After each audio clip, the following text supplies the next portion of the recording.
ஒரு விஷயத்துக்கு ரொம்ப எக்ஸைட்மெண்ட் ஆனால் அந்த விஷயம் உசுன்னு போயிடும். ஒரே நாளில் இத்தனை கன்ஃபியூஷன் இத்தனை கொலாபரேஷன் நடக்குமா அப்படின்னு சொல்லிட்டு இந்த டைம் ஈத் ஷாப்பிங் பண்ணப்போ தான் தெரிஞ்சுக்கிட்டேன். நான் உங்கள் நசரஸ் vlog. அஸ்ஸலாமு அலைக்கும்.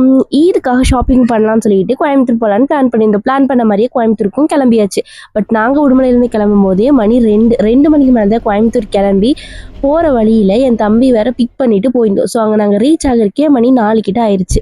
ரொம்ப நாள் கழிச்சு கோயம்புத்தூர் போகிறோம்னு சொல்லிட்டு நிறைய பிளான் போட்டு வச்சுருந்தோம். இங்கே போய் சாப்பிட்லாம், அங்கே போய் சாப்பிட்லாம், டெசர்ட் ஷாப் போகலாம், ஸ்ட்ரீட் அரேபியா போகலாம், அப்படி இப்படி நிறைய பிளான். ஷாப்பிங்கை சீக்கிரமாக முடிச்சுட்டு போகலான்னு பிளான் பண்ணால் நம்ம ஒன்று பிளான் பண்ணால் அது ஒன்று நடக்குங்கிற மாதிரி ஷாப்பிங் முடியிருக்கு அரௌண்ட் 9 ஆயிடுச்சு. இஃப்தார் கூட நாங்கள் எங்கே கடையில் ஷாப் பண்ணமோ அதே கடையிலேயே முடிச்சுக்கிட்டோம். இதுதான் நம்ம பிளான் பண்ண மாதிரி நடக்கலேன்னு பார்த்தா நான் ஒரு ஃபுட் ஸ்ட்ரீட் சொன்னால் அந்த பையனோட ஒரு ஃபுட் ஸ்ட்ரீட்டு கூட்டிகிட்டு போயிட்டு வாங்கி எல்லாமே நல்லா இருக்கும் அப்படின்னா சரி பார்க்கலாம்னு சொல்லி வா உனக்கு ஹலீம் வாங்கி தரவான்னு கூட்டிகிட்டு போனா. சரி நம்ம தான் இன்னும் ஹலீம் ட்ரை பண்ணதில்லை, ஏன்னு ட்ரை பண்ணோம்.